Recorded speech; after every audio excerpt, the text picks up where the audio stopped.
When life gives you lemons, you have to make some lemonade and put a little vodka in it, maybe. That's exactly what comedian Mimi Hayes has done. Thank you so much for joining us. You've got an awesome book we're going to talk about in a minute, but let us know your story. It's quite incredible. Yeah, thank you for having me, first of all.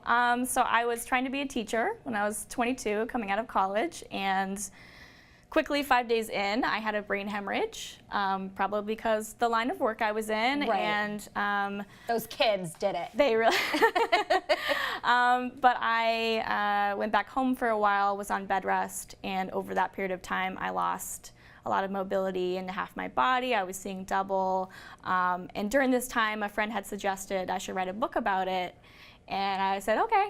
I got nothing better to do, I guess. Because you're a comedian, and you are very funny, but you're also just making the best out of what could have been a tragic situation. So Yeah. tell us a little bit about your book. I'll be okay. It's just a hole in my head.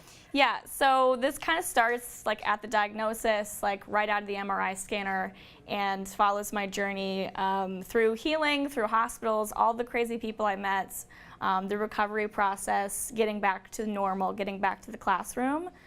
So it was a wild ride, and I'm as shocked. I mean, it's just right there. You told me a little something too. You also were going through a breakup. Did the guy break up with you after you had the traumatic injury? No, this was before. Okay, so, good. Yeah. Because that's not good. He's not getting anything for Christmas.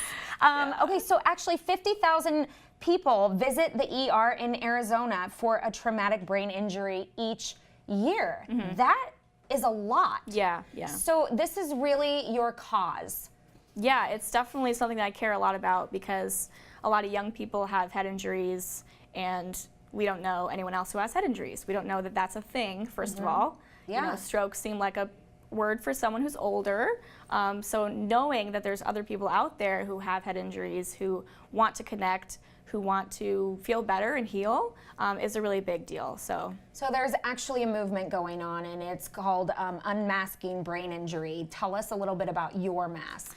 yeah, so I made this amazing mask with Brain Injury Alliance, and the goal is for every person who has a head injury to create one of these masks and show us, you know, what are you feeling? How do you display your head injury? So I put some of my comedy set on there. What is that? So, this says, I had an aneurysm while eating cheese fries, relax. Because I was on a blind date at the time. Yeah, it was. Yeah. Wow, how are things going now? He didn't get a second date, we can tell that much. All right, that's good. What else do you have on here?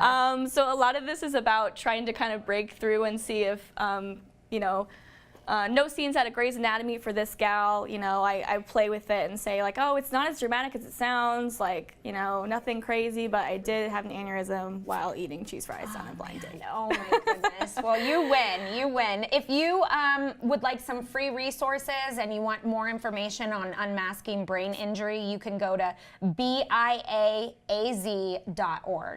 right? And we want everybody to make a mask like this. Absolutely.